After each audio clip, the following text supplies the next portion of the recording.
Ito na nga ngayon, natanggap na nga siya. Matutuwa ba ako or malulungkot? Masaya ako dahil nakuha nga siya. Nakuha yung anak ko sa scholarship. Pero malungkot ako dahil patapos na yung pag-aaral niya. Mag-graduate na din siya this 2026. So, ang ano ko doon kasi dati ko pa naman siyang sinabihan na mag-apply siya sa OWA. Tapos, wala. Dinededman niya. Kasi nga daw, ang daming requirements, ang dami daw hinihingi. Tapos, baka hindi daw siya matanggap, ganun. Pero lagi kong pinupush siya sa kanya dati pa.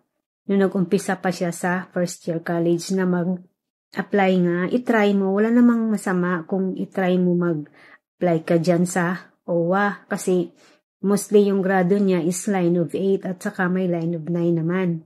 Sabi ko, malay mo, matanggap ka at least, di ba, scholar ka, mababawasan yung gastusin natin.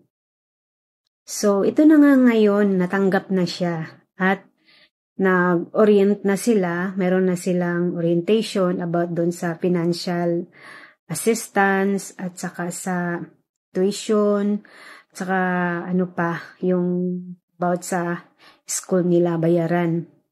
Tapos, ayun na nga, hanggang this year lang siya makatanggap ng ayuda sa OWA. This year lang siya matatanggap. So, masaya ako na malungkot. Kasi nga, di ba alanganin? So, ayun. So, masaya ako na nakuha siya. At least, nagamit yung pagiging OFW ko, OWA member. At least nakapasok siya.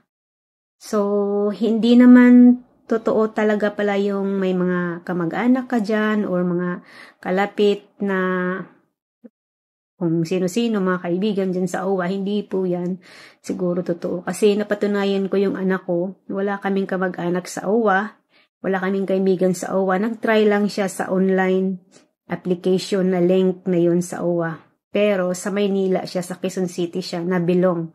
Kasi doon nga siya nag-aaral sa Quezon City. Tapos, hindi public yung school niya.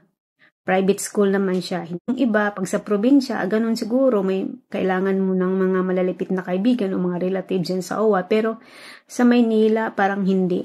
Kasi, wala kaming kamag-anak o kaibigan sa OWA dyan sa Maynila, sa Quezon City. Kahit naman sa amin sa probinsya, wala kaming kamag-anak na nagtatrabaho sa OWA or kilala. So, ayun lang. Try natin guys. Try nyo sa mga anak nyo. Malay nyo, di ba? Wala namang masama kung mag-try. Basta may kakayahan yung mga anak nyo. Basta maintain lang yung grado. So, yun lang. Thank you for watching.